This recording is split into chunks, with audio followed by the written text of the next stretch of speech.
My name is Ronnie Elkaim. I was born in Livingstone, now Zambia, northern Rhodesia then, in 1933.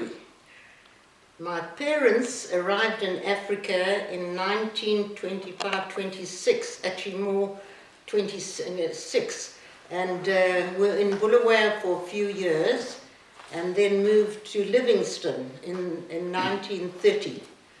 And my father was involved at that time in the taxi business, which became quite interesting in his life story, because he used to have to go to the Livingston station every day to solicit business.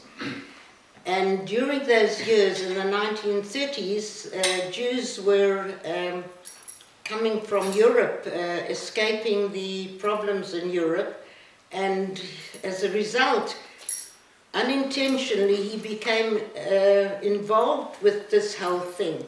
And because he was always at the station, he made friends with the authorities there. And a lot of these Jews came with no money. They'd left everything behind, and often there were problems with immigration and that sort of thing. And because of his relationship with these people, he often was responsible for putting in a good word. And I only heard about these good deeds when I went to northern Rhodesia in 1954, and just about every house I came to, Joe Firmanovsky's daughter, thank God for Joe Firmanovsky, we were allowed into this country. I didn't know these stories before, but what I do remember is my father, in addition to his taxi business, had a little shop, and behind that shop there were some empty rooms, and these immigrants who were coming in with nothing and had problems and needed to stay in Livingston, he used to house them in these rooms. He put a whole lot of beds in the back there, and it was full of these strange people in the rooms at the back. And my mother stood over the stove in the Livingston heat of God knows what the temperatures were, cooking for these people and sending down food for these people. So I remember immigrants coming in. One of them I remember was the father of Michael Galone, who's now involved in running whatever's left of the Jewish community in Lusaka. Right. In fact, I have a story about his father, but I'll tell you that story another time.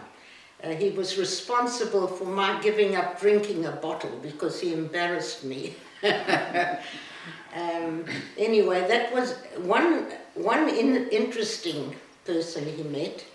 One day on the Livingston station, he saw a young man sitting there looking a bit miserable, and he went up to him and said to him, "Yiddish, bist du Yid?" And this young man said yes, and my father said, "What's the problem?" And of course, what was the problem? He had no money and he was wanting to go further north. That person I met later in 1954, and I'll tell you how. In 1946, we left Livingston to go and live in Bulawayo. My father didn't like the fact that he's caught me on the corner talking to a shagets, and he thought it's time to take my daughters out of Livingston, and that was one of the main reasons we moved to southern Rhodesia, because of the community there. And I went to high school in Bulawayo, and the few days after I arrived there, I got involved in Habonim, and spent a lot of my time from then on in Habonim. Habonim was responsible for a whole lot of nice things in my life. I also got a very good Zionist education there. When I compare with what the kids subsequently learned in the youth movements, we really had a very, very high standard of Zionist education. In 1952, I was working in the Zionist office. In 1952, I was not yet working in the Zionist office. I was asked if I would like to go on Machon lemadrichei chutz la'aretz. And the Zionist organization would send me. So, of course, I was delighted to be able to do that. I'd already started working. And I went on this course, one-year course, and thank God for that, because I learned a bit of Hebrew. It stood me now in good stead. But I'll tell you quite an interesting story connected with that job. One of the places I was sent to organize a youth, I was actually employed as youth secretary, and this was after the Machon. I came back, I got a job in the Zionist office as youth secretary, and I was sent to little towns to help organize a youth and get them to go to Machanot and teach them about the Keren Kayemet and that sort of thing. And I arrived on one of these trips in Ndola. It was actually on the 16th of July 1954. And I was billeted in the house of a lady who used to live in Bulawayo, whose daughter I was very friendly with, and who was also living in Ndola.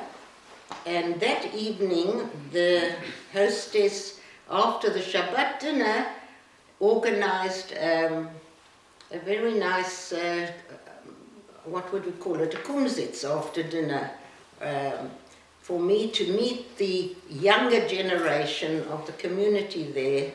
Some were not so young, but they weren't married, so anybody who was single or was young was invited for coffee after dinner. And during that evening, a young man walked in and says, "Mi medaber ivrit kan," and looks at me, and it said, "Must be you, because you're the only one here that's new," and pushed whoever was sitting next to me away and sat down next to me and didn't stop talking in Hebrew for the rest of the evening. And at the end of the evening, he said to me, "I understand you're here to work with the youth. Are you interested in Israeli music?" And I said, "Very much so. I've got to teach music, songs in the Makela and Rikudei Am." So he said, "Well, I'm living with my uncle, and he has a wonderful selection of music. Tomorrow Shabbat, if you're free, would you like to come to my uncle's house to hear the music?" So I said, "Yes, I would." And the next day at about 2:30, this young man takes me to this house, and I'm at the gate walking up towards the door, and standing in the door is a gentleman. And he says to me, "Welcome, are you the Furmanovsky girl?"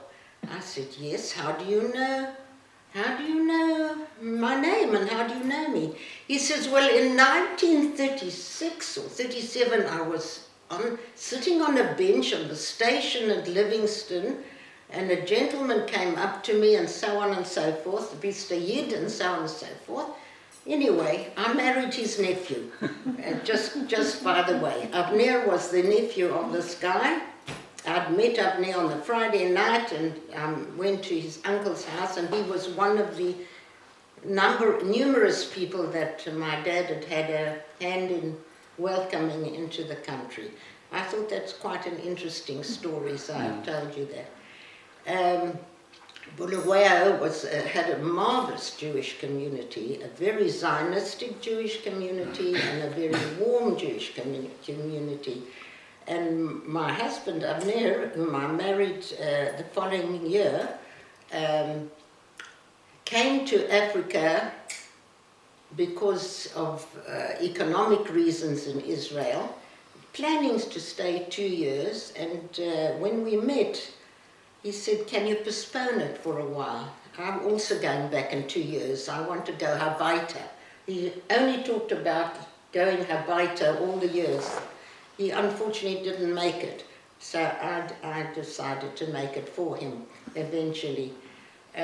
But he got very involved in Zionist work in Bulawayo. He was in Kazo. He was involved with me on the formation, not physically forming Carmel School, but we helped to get it together, you know, from a point of view of talking about it and attending the meetings. And in fact, the night that it was decided that there will be a Jewish day school formed in Bulawayo, I was at that meeting and I put my son's name down. He was only 18 months at the time, so he's the first name on the list of kids who were going to go to Carmel. Of course, there were older children who went before that. That's Ilan. But we were very involved with the Jewish community, and subsequently, Avner, besides the Zionist work, he had to, whether he liked it or not, get involved with the synagogue, because there was such a shortage of men for minyanim, and also we had a lovely young rabbi who was who needed somebody who spoke Hebrew to follow him in the shul. So Avner, whether he liked it or not, would go every Saturday or every Friday night, certainly, to shul to help the rabbi. And we had a wonderful life there. We had a lot of very close friends with whom we're still in contact, and my sons who were born there are still close with the kids that they went to school with in Bulawayo. And I think that's about all I can tell you at this stage about Bulawayo. Just briefly before we wrap up, can you talk a bit about when you came to Israel, how long you've been in Israel? My husband passed away in 2006. And at the end of 2006, I got a call from my cousin, the late Ros Israelstam, to say that they were moving to this place that we're living in. Now, Avner and I had seen it because we talked about when we come to Israel, we'll go to Diur Mugan, not to on our own in the middle of nowhere. And I had seen it. Ros and Len had brought me here to see it. And they phoned me to say they've decided to go, so I said I'm also going to come. And 6 months later I came to arrange to come here, and I arrived here in 2008. And I've been living here and very, very happy. Was one of the best decisions I ever made was to come and live in Israel. And I'm enjoying every moment of it. Great. Thank you very much. Right. Thank you.